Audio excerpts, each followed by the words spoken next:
My name is Eric Tucker, and I cover the FBI, Justice Department, and national security for the Associated Press.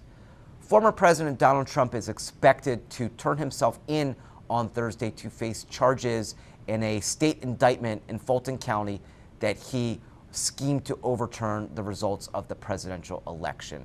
This surrender is going to be different than several of the others that we have seen earlier this year because there's not going to be a court appearance. That's done separately. So we expect him to be processed at the jail.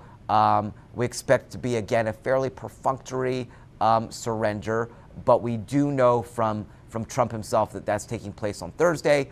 We've learned several things over the last week as it relates to Donald Trump's surrender.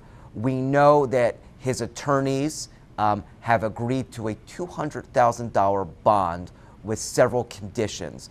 And what's notable about those conditions is that they are designed to limit his speech. And they explicitly prohibit him from issuing any threats, trying to influence any witnesses, trying to cause any chaos on the ground in Fulton County or incite any sort of action.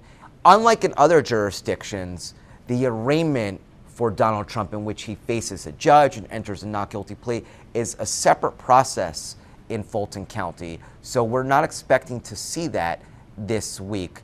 But we are expecting, according to officials at the jail in Fulton County, that Donald Trump would be treated the way any other defendant making their surrender would be treated. And so that would include the traditional aspects of the booking process, a photograph, fingerprints. We have learned from jail officials that there are no plans for Donald Trump to receive any sort of special treatment in that regard. One thing that's notable is that the Fulton County Jail is actually a place that has been the subject of a very recent Justice Department lawsuit alleging really unsafe and dangerous and bad conditions and mistreatment of the inmates who reside there.